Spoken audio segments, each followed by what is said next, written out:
Glorificar o Senhor, 593 do livrinho, pelos prados e campinas, repousando, caminhando eu vou.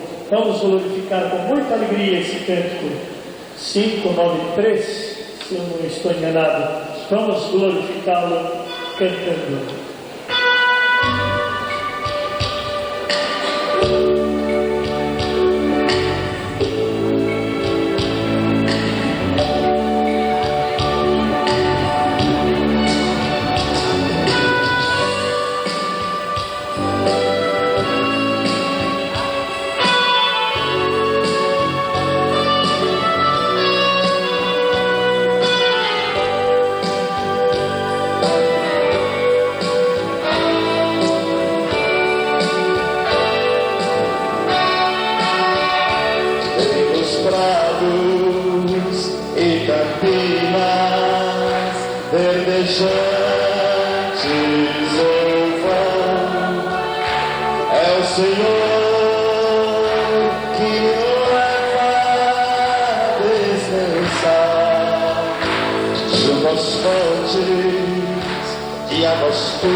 Por isso nada em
Ele unge minha fronte e me faz feliz e transforma minha casa em seu amor.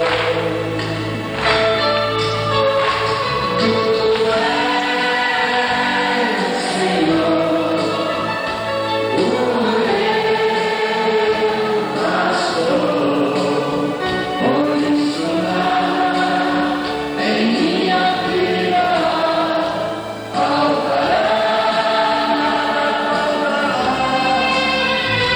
Tu és, Senhor, o meu pastor, por isso nada em minha vida faltará.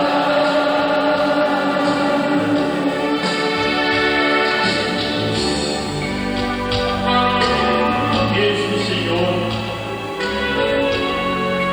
venha nos visitar nesta manhã e tocar em nós. Que este Jesus, que é o bom pastor, faça a tua vida e que você possa nos entregar na vida dele com alegria, com esperança, caminhando. Até quem quer caminhar, quer não parar, deixar que as obras de Deus vá realizando em nós. Por isso nós glorificamos com alegria, com esperança, caminhando.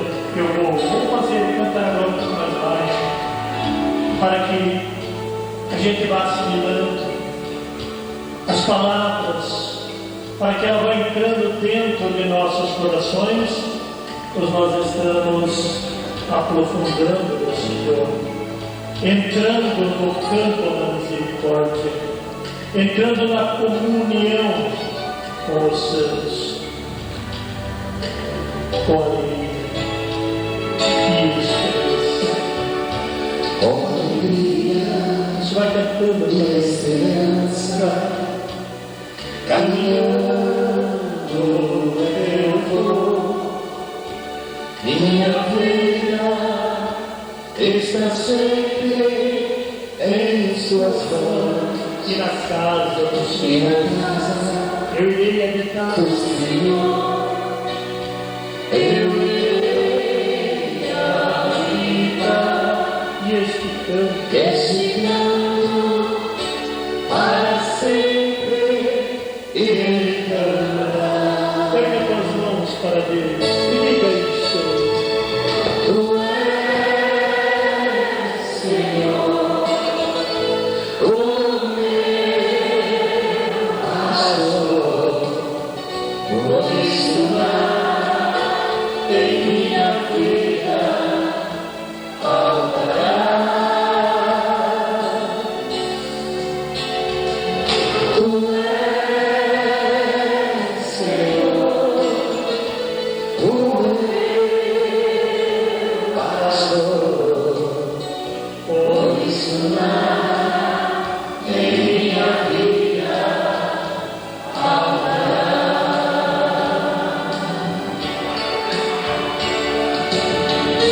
Vamos tomar a palavra de Deus no Salmo capítulo 40. Salmo capítulo 40. Na doença e no abandono, nós temos como ponto fundamental a palavra de Deus como maior remédio. Eu sempre costumo dizer que as enfermidades são vírus, é uma maldade, é uma crueldade do nosso inimigo lançada sobre nós, e muitas vezes nós o aceitamos, esta enfermidade, como uma verdade, e ela é uma mentira. mentira. E o Salmo de Davi, ele vem nos dar uma confiança e uma esperança nesta ressurreição de nossa carne, na ressurreição de nosso ser. Conta-se a palavra de Deus, Salmo capítulo 40. Feliz quem se lembra do necessitado e do pobre, porque no dia da desgraça o Senhor o salvará. O Senhor há de guardá-lo e o conservará vivo, há de torná-lo feliz na terra, e não o abandonará à mercê de seus inimigos. O Senhor o assistirá no leito de dores, e na sua doença reconfortará. Continua a Bíblia, lendo todos juntos, verso 5. Quanto a mim, eu vos digo, o quê? Piedade para mim, Senhor, sarai-me, porque pequei contra vós. Meus inimigos falam de mim maldizendo, quando há de morrer e se extinguir o seu nome. Se alguém me vem visitar, fala hipocritamente, seu coração recorre calúnias, e saindo fora se apressam em divulgá-las. Todos os que me odeiam murmuram contra mim, e só procuram fazer-me mal. O mal mortal, dizem eles, o atingiu. Tenho deitado para não mais se levantar. Até o próprio amigo que eu confiava, que partilhava do meu pão, levantou contra mim o calcanhar. Ao menos ó Senhor, tem piedade de mim, erguei-me, para que eu lhe dê a paga que merecem. Nisto verei que me sois favoráveis, se meu inimigo não triunfar de mim. Vós, porém, me conservareis incólume, e na vossa presença me poreis para sempre. Bendito seja o Senhor, Deus de Israel, de eternidade e eternidade. Assim seja, assim seja. Amém. Vamos ver o que diz essa palavra do Senhor. Ontem nós iniciamos falando da ressurreição e direito de cidadania. Como nós estamos meditando neste aprofundamento, eu gostaria de deixar uma ideia do quanto precisamos compreender este direito de santidade que está em nós. Primeiro, porque somos filhos, diga, somos filhos. Somos filhos.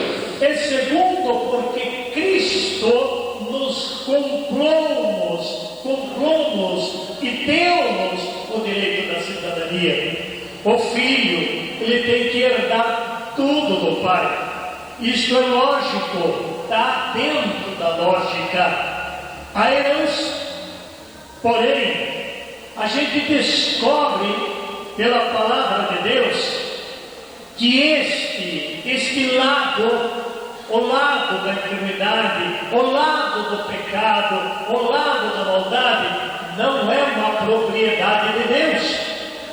E porque não é uma propriedade de Deus, nós não podemos, nós não devemos aceitar em nós. Mas acontece que existe nesse meio um intermediário, um interventor, que ele entra e lança, produz as matérias dele ou as bactérias dele em nós. Mas o salmista Davi nos ensina como menosprezar, como repudiar estas propriedades que não são nossas, estas propriedades que querem fazer uso de nós, que somos filhos, que somos herdeiros e que além do mais, além de sermos filhos e herdeiros, nós, pelo nosso irmão Jesus, pelo Senhor Jesus, já foi pago tudo quanto foi pedido a nosso resgate. Nós somos resgatados pelo Senhor. Então nós não temos mais do que ficar submergidos, cabisbaixos, enfraquecidos, ou achando que este mal que me aflige é maior e que vai me conduzir à mercê da morte ou da perdição. Meu filho e minhas filhas, meus irmãos e irmãs, volte teus olhos pela palavra de Deus e a gente vai descobrir uma coisa importante, que com isto você vai entender de que o quanto você pode ser autonomia em cima de alguns ou de tantos fracassos. Versículo 13: o Senhor há de guardá-lo e conservá-lo vivo. Se dentro de ti, o nosso povo precisa descobrir a Bíblia, precisa entender suas palavras. Gente, isso aqui não é a palavra que a gente melhor. Não fui eu que me escrevi. Isso é a palavra de Deus. Ela só está se fazendo carne na minha pessoa, porque Deus é Espírito. Então Ele precisa de usufruir de mim, de você, de nós, para que esta letra se torne palavra.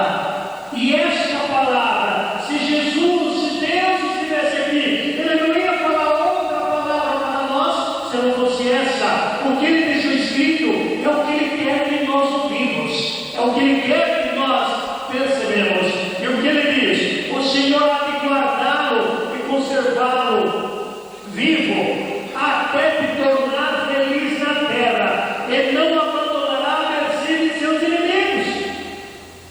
Irmãos, o Senhor pode me guardar, o Senhor pode me libertar das mãos dos meus inimigos. Quem são meus inimigos? O que já foi inimigo de Deus, o que já foi adversário de Deus. Porém, existe uma diferença, e essa diferença eu quero que você perceba.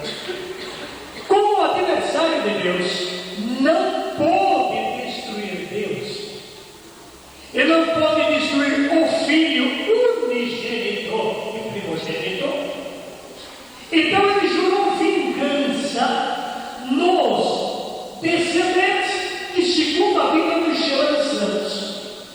Ontem, quando dizíamos para tomar posse da herança, para sermos felizes, eu estava tentando lhes dizer que dentro desse campo, desta função espiritual, nós temos um guarda, nós temos uma proteção.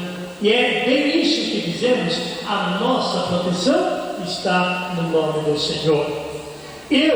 Você, nós estamos em nome do Senhor. E qual é a função do Senhor em nós? A Bíblia conta que a função de Deus em nós é guardá-lo e conservá-lo vivo. Mas Deus não quer uma parte viva. Deus quer um homem total, integralmente vivo. Como nós estamos dando o aprofundamento, a sequência, a gente vai descobrir nesta manhã, e vocês que me ouvem em casa, começa a pôr na placa isto que vocês estão ouvindo. Uma das coisas que dificulta muito a gente ser vitorioso e dar a volta por cima é quando descobrimos na palavra de Deus. Este é um ponto estratégico. Não tem como dar a volta por cima se não tiver uma base.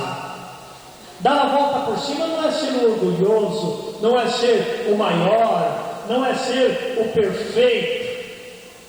Dar a volta por cima é vencer as mentiras que chegam até nós e as mentiras que muitas vezes nós aceitamos como uma verdade em nós. A palavra de Deus diz o seguinte, versículo 7: se alguém vem visitar, fala hipocritamente, seu coração recolhe calúnias e saindo fora se apressa em divulgá-las. O que a Bíblia está dizendo? As pessoas começam a dizer: ih, está mal, coitado, está com câncer, o médico deu 30 dias para ele. Que fazemos? Mas também fazer o que, não é? Aquela pessoa nunca rezou, ela nunca foi na igreja. Isto significa falar hipocritamente. E é estas as propostas que nós levamos ao enfermo. É estas as atitudes que nós temos quando visitamos. E segundo a Bíblia, conta que quando sai dali, sai falando para todo mundo. Você sabia? Não, o fulano está com problema sério. O fulano foi já operado, fechou de novo, coitado aquele. Esquece, meu Deus, que situação. Então começa a esparramar, falar daqui, falar dali. Estas palavras, segundo a Bíblia, são palavras hipocritamente.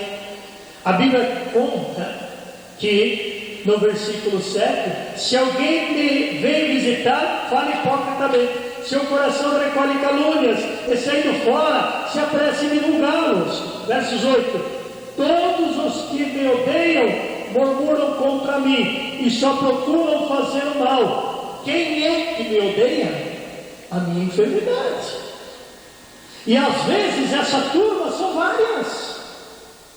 Às vezes é uma turma que dói a cabeça, outra turma agride o fígado, outra ataca o coração, outra ataca o pulmão, outra ataca a coluna, outra ataca as correntes sanguíneas. É uma turma de inimigo, o inimigo da vida.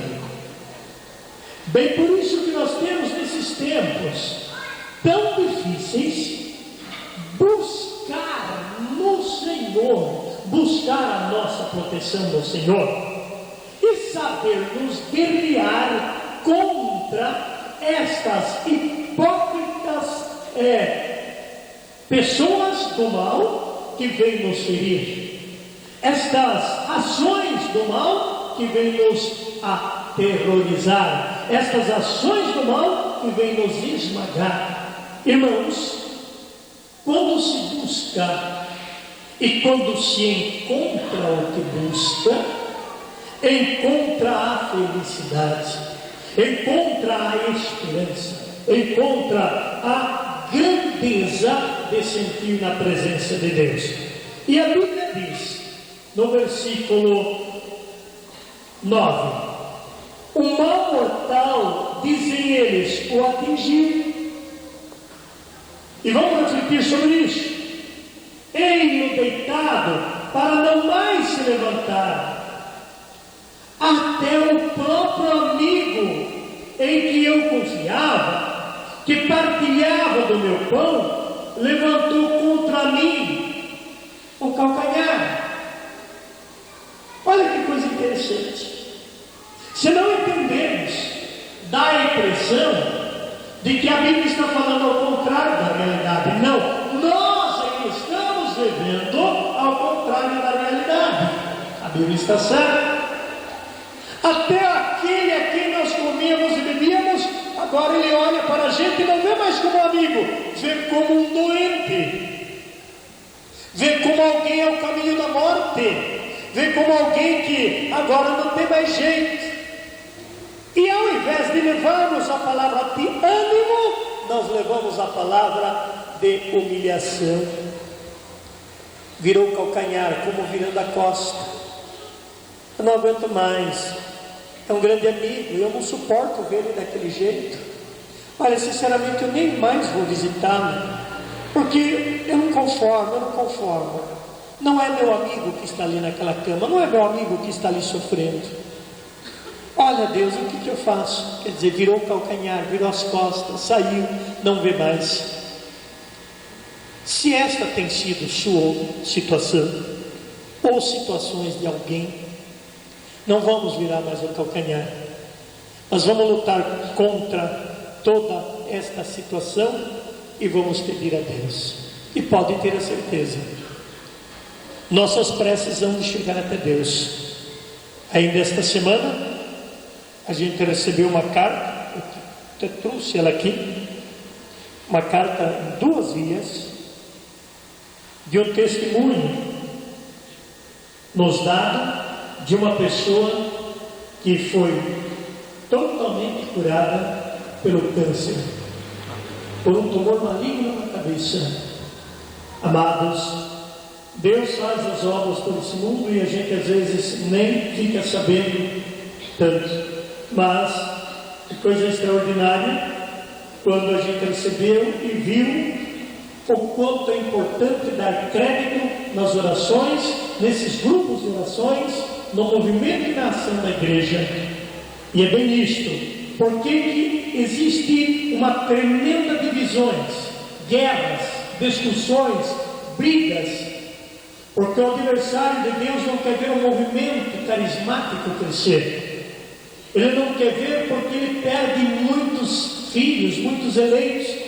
A renovação da igreja, ela vem vindo curando o seu povo, libertando o seu povo. Então existe uma opressão muito grande para que não fale muito em curas, para que não fale muito em libertação, para que não se use muito essa terminologia de estar curado, libertado. E infelizmente a gente também vai acreditando que não pode falar muito, não pode agir muito, porque ficamos morrendo de medo que vamos taxar de exagerado, de fanático. É muito melhor ficar com aquela igrejinha que celebra a missa de 8 em 8 dias, tchau, acabou. Meu Deus do céu, tudo isso é maravilhoso, é bom, é importante, mas como vamos celebrar se estamos todos cheios de epidemias? E o Senhor Jesus Cristo deu uma ordem, estabeleceu uma ordem. Pegue comigo em Mateus no capítulo 10, vamos verificar a ordem de mestre. Não é ordem de um ou de outro, é ordem de mestre, é ordem de quem estabeleceu esta ordem, dizendo aos seus, Mateus 10, versículo 6, o que diz lá o Senhor? Vamos juntos. E diante as ovelhas que se perderam da casa de Israel. Quem são estas ovelhas, meu Deus? Quem são estas ovelhas? É aqueles que estão perdidos, é aqueles que estão sem esperança, é aqueles que estão sem forças. E o Senhor Jesus mandou ir, não é um pedido. Leia que você está vendo uma ordem. Ide, deriva do vai, vão as ovelhas que se perderam. E as ovelhas que se perderam da casa de Israel. Aí poderíamos pensar só que o Senhor está mandando levar o Evangelho e pregar o Evangelho. Gente, não tem Evangelho quando ele não é completo. O Evangelho completo não é só um anúncio. Não adianta anunciar se não levar o primordial na escola de Jesus Cristo. Primeiro ele mandou que curasse, e depois anunciasse. Nós fazemos ao contrário, nós anunciamos e morremos de medo de falar em libertação. Por quê? Porque lá no fundo também ainda não experimentamos. Quem não experimentou a libertação, quem não experimentou a cura, não pode acreditar que Cristo cura. Então passa a ser um teórico, um profissional, um doutor. E nós estamos cansados de ver isto e estamos entrando nesta onda de um doutorado. A palavra de Deus não quer doutor, a palavra de Deus quer libertador. E para libertar, e diante das ovelhas que se perdeu da casa de Israel, verso 7, por onde andar chegardes, anunciai que o reino dos céus está próximo. O que é para fazer? 8. Curai os doentes. Pare um pouquinho. Isso é uma ordem. Mas quem somos nós? Será que Jesus Cristo não sabia quem éramos nós? Ou será que ele estava enganado quando ele diz curai? Aí pode-se pensar, bem, mas isto é só por uma ala da igreja. E a Bíblia diz que não é. Agora coloque comigo em Marcos. Pegue lá em Marcos e vamos perceber que isto é para todos nós. Não é somente para uma ala, mas é para todos. Marcos 16, versos 17. Estes milagres acompanharão os que crerem. Os que crerem. Não é aquele que tem 200 anos de caminhada. Não é aquele que tem cultura do Evangelho somente. Mas é para todos os que crerem. Então a técnica está no crer. Mas a técnica está também no fazer. Porque Tiago diz que a fé sem obra é morta. E a obra sem fé também é morta. Eu preciso crer, mas eu também preciso fazer.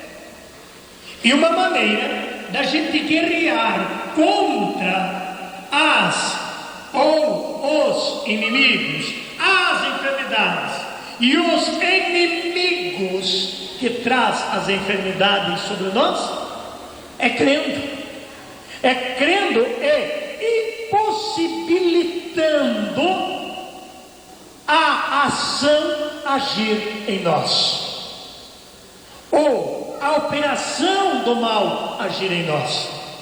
O mal maior é que nós cremos que nós estamos mal. E aí você diz, mas João, eu sinto esta dor, eu sinto este problema. Irmãos, nós devemos menosprezar a dor, menosprezar o problema. E aí então se pergunta, mas então não precisa de médico nem de remédio? Precisa do médico e precisa do remédio. Por quê? Porque segundo a palavra de Deus, ela nos diz para honrar os médicos, pois eles foram criados por Deus. E todas as plantas foi utilizado na inteligência e nela feito a medicina, nela feito o remédio.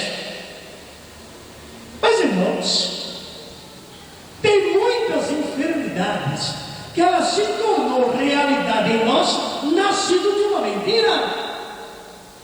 Então nós vamos precisar também da área medicinal. Porém, se a área medicinal e se o médico for de Deus, você tem mais um exército para lutar contra a enfermidade. E os médicos precisavam conhecer e saber isto. Mas infelizmente os médicos não conhecem e não acreditam esta área que é chamada de um dom especial de Deus para curar. Eles só conhecem a área profissional, que é linda, maravilhosa, mas ela se tornava dupla se conhecesse também a área espiritual. Mas amados, como nós, pela graça de Deus, estamos conhecendo um pouquinho mais, então o que devo eu fazer? Lembro-me que a pessoa que nos deu essa carta disse que o médico riu na cara dele e falou, e você ainda é desses de ficar acreditando em milagres? Ele disse, eu só não sou como acredito e estou curado. E segundo o médico ainda riu um pouquinho nele, dizendo, então vai nessa, Então vai nessa. Mas, nos terceiros exames, quartos exames, e fazendo tomografias, chegou um ponto que o médico foi ficando perplexo. Porque dentro do seu diagnóstico, ele nunca viu na vida um tumor sendo cicatrizado tão aceleradamente quanto ele viu no caso deste jovem rapaz. E quando ele fez o último diagnóstico, ele teve que assinar e decretar uma carta pela sua própria mão: você não tem mais nada. Louvado seja Deus, glória a Deus. Queridos irmãos, então o que fazemos? Curar os doentes. E o Senhor diz, veja como que as coisas são. Voltamos para Mateus,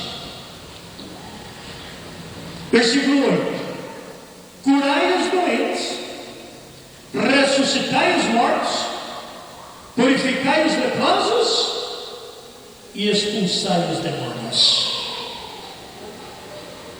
Muitas pessoas dizem que não existe demônio, e dizem que este é uma maneira de se chamar as enfermidades. Amados, mas está muito claro na Bíblia uma coisa da outra. A gente percebe que este mal, esse espírito, é o proprietário de todas essas doenças. É o proprietário da lepra.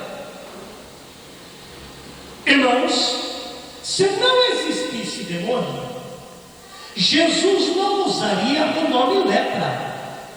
Curai os leprosos. Então ele já estaria dando o nome próprio ao demônio. Mas ele faz questão de incentivar e expulsar os demônios.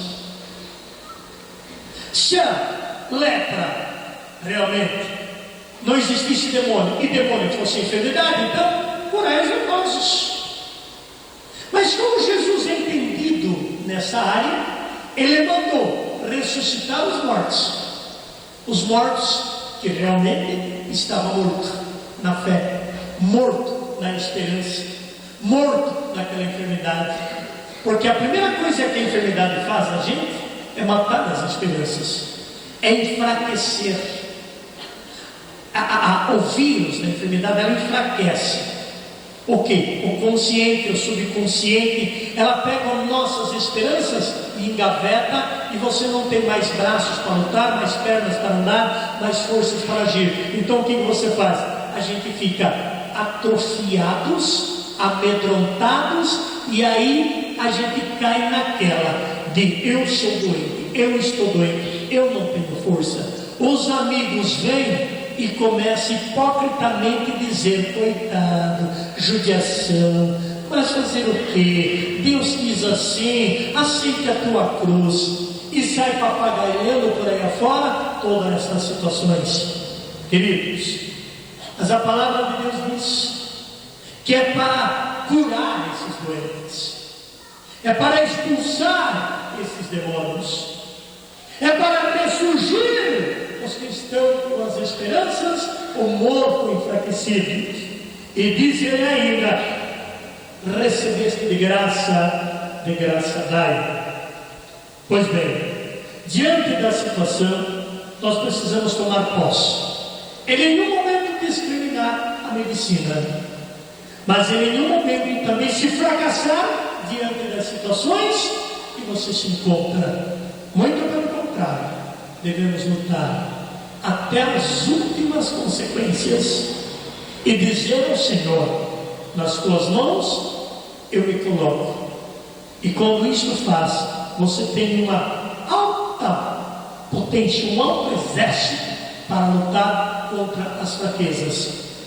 Isso em todas as áreas: fraqueza carnal, fraqueza espiritual, fraqueza moral, Porque também a enfermidade, ela atinge nossa moral, ela atinge a nossa dignidade. Você vai fazer alguma coisa, a consciência diz: você não pode fazer, você é doente. Você não pode fazer muita força, você é doente. Você não pode caminhar tanto, você é doente. Você está na mesa, você não pode comer este ou aquele ou aquela comida, você é doente. E tudo que vai fazer é retratado em nós: você é doente. E você acaba admitindo que você é doente. E sabemos que o nosso consciente, uma vez convencido que sou, o que vai acontecer? Vai fazer todo o mover da minha vida agir segundo aquilo que me disseram. Mas a partir do momento que você disser: eu não sou doente, eu rejeito, eu expulso, eu determino, eu retiro de mim toda esta possibilidade, toda esta enfermidade, o Senhor vem em nosso auxílio. Amados, recordo de que um cego, ele estava em Jericó. Inclusive eu tive a felicidade de passar na mesma rua e no mesmo local em que este cego gritava. Que esperança tinha esse homem? Era cego. Porém, ele dizia: Senhor, filho de Davi, tem piedade de mim. E a esperança dele era muito maior do que sua cegueira. E ele gritava a ponto que ele incomodava o povo. E o povo se envergonhava do barulhão que ele fez. E mandava ele calar a boca. E quanto mais mandava ele se calar, mais ele gritava: Senhor, filho de Davi, tem de piedade de mim. E o Senhor, vendo aqueles gritos, Jesus entendeu que aquele homem tinha muito mais certeza da sua visão do que o fracasso de sua cegueira. Ele não via, mas ele ouvia. Você também não vê Jesus, mas você também ouve. E este poderia então calar a boca no momento que foi oprimido. E com certeza as pessoas que estavam ao redor mandavam ele calar a boca, porque o que ele estava pedindo era um absurdo. Isso significa: você não tem mais recuperação, você não tem mais como ver, não adianta gritar mais. Quer dizer, você está envergonhando tudo, cale-te a boca. O que você quer? O impossível. O que você quer? Uma coisa que não tem como ser? Coloque no seu lugar, cale a boca. Enquanto mais ele era pressionado, mais ele gritava. Nisso você percebe uma diferença entre aquele mendigo cego e a multidão. A multidão que via e estava com Jesus tinha vergonha. E ele que não via, ele acreditou: vocês podem me matarem, mas que eu vou pedir a minha cura, eu vou clamar, eu vou. E clamava: Senhor, filho de Davi, tem de piedade de mim. E Jesus não olhou a multidão que oprimia. Jesus olhou a fé que o seguia, aquele jovem, aquele homem, e apoderou-se dele. O que você quer? Eu quero te ver. Diga isto: eu quero te ver.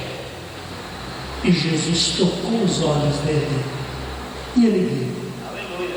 Glória a Deus. Queridos irmãos, eu creio que você também quer ver o Senhor. Eu creio que você também quer ter esta esperança no Senhor. E vamos encerrar nosso pensamento voltando de onde começamos, lá no Salmo capítulo 40, e vamos entender.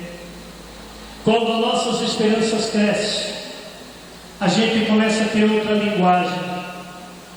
Versículo 11, Salmo 40, versos 11. Achou? Diga amém. Olha o que diz Davi, leiam comigo.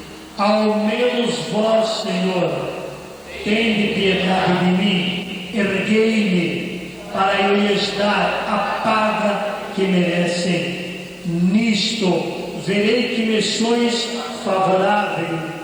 Se meu inimigo não triunfar de mim, vós, porém, me conservareis incólume, e na vossa presença me poreis para sempre. Eu volto a repetir, versículo 12, comigo: nisto verei que me sois favoráveis, se meu inimigo não triunfar de mim. Veja que aqui ele faz até mesmo uma certa opressão. Me ajude, me levante, me cure, me liberte. Tu podes fazer isto, e o meu inimigo não vai escarnecer de mim. Ele está falando do demônio, da perturbação que Satanás lançava neles. Por isso o texto diz: na doença e no abandono. Porque quando a gente acredita nisso, a gente se julga doente e abandonado, enfraquecido, sem força, sem vez ou sem voz. E aí vem aquela tremenda esperança, mas aquela grande barreira. Ah, meu Deus, vendo isto, eu vou ser curado.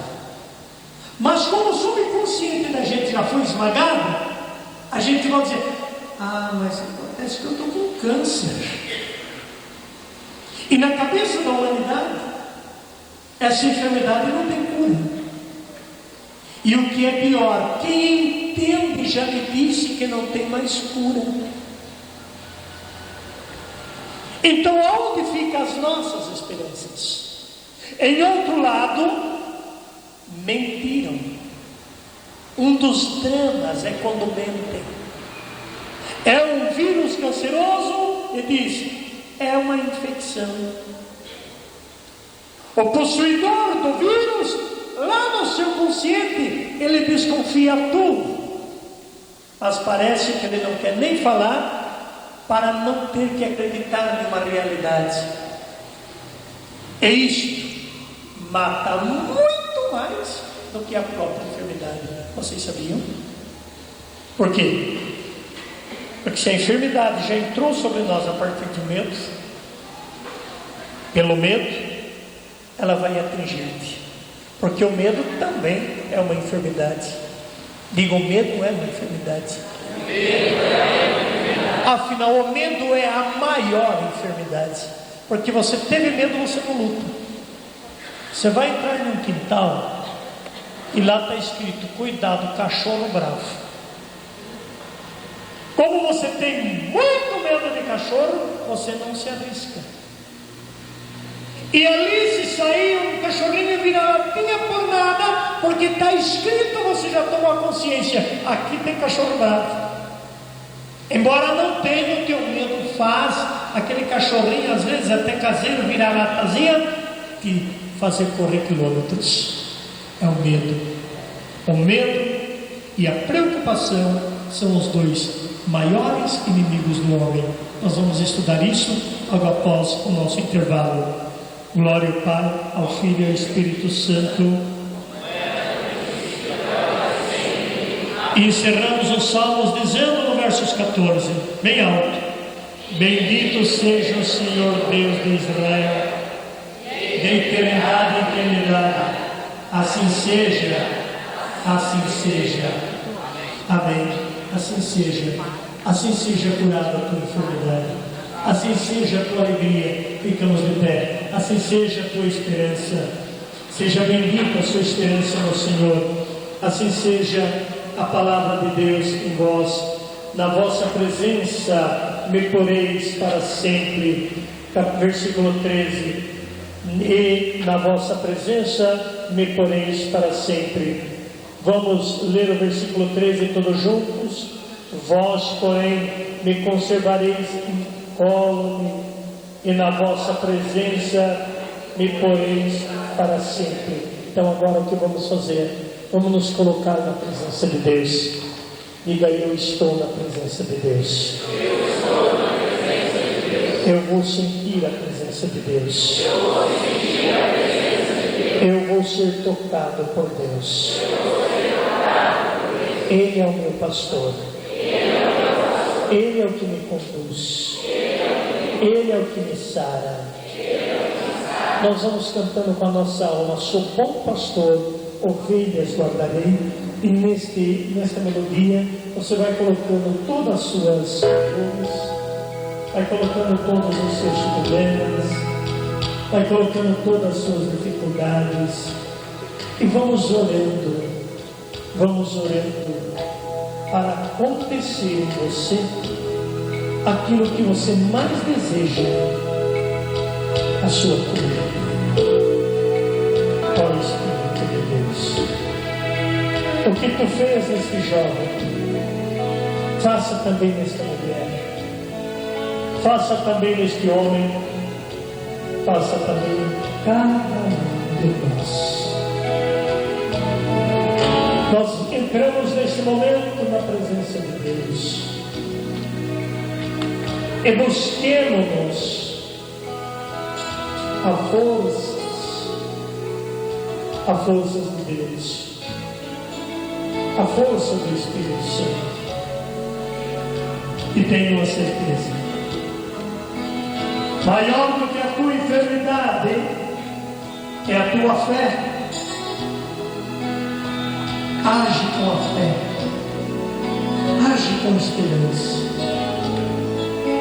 e diga ao Senhor teu Deus que você não nasceu com essa enfermidade. Isto começou a agir em ti de uns tempos para cá. Então significa que esta enfermidade não é sua. Jogaram isso em ti. Da onde veio a gente não sabe, volte pelo mesmo caminho, pela mesma via que ela chegou até mim, e seja retirada de mim, porque eu agora estou na presença do Senhor. Eu estou na presença de Deus. E porque estou na presença de Deus, Ele se encarrega de fazer isto, deixar incólume a minha vida. E eu vingaria dos meus adversários, isto é, eliminando e matando este vírus que é o meu adversário, que impossibilita o meu respirar, que impossibilita o meu andar, que impossibilita as minhas vias sanguíneas, ou quaisquer que seja, aonde estiver alojada esta enfermidade. E eu te convido a você memorizar as tuas enfermidades, ou qualquer célula infeccionada, ou qualquer vírus que ataca seus olhos, seus ouvidos, ou qualquer região do nosso corpo. Mas você não pode simplesmente ser um ouvinte, você tem que também fazer a tua parte. Você tem também que dizer teus problemas. Tu vai ao médico, senta na cadeira do médico e ele te diz o que você tem, e você não abre a boca, o que o médico pode fazer por você? Olha o exemplo do cego. Ele gritava e ainda Jesus disse: o que você quer? O que você quer? Fale. Você não é um telespectador aqui dentro, você é realmente um convidado de Jesus Cristo para falar com Ele, para pedir a Ele, para pedir uma renovação. Faça um requerimento, faça uma renovação de tudo. O que você quer renovar dentro de ti? O que está estragado? O que não funciona dentro de ti? É os rins, é as veias, é as juntas, é problemas psicológicos, São problemas mentais? É o coração? Amados, qual é? O que não está bem em você? É o teu convívio? É teu aparelho auditivo? É artrite? Sei lá, é faringite? Celulite? É dor no pescoço? É dor na região lombar? O Senhor Jesus quer nesta manhã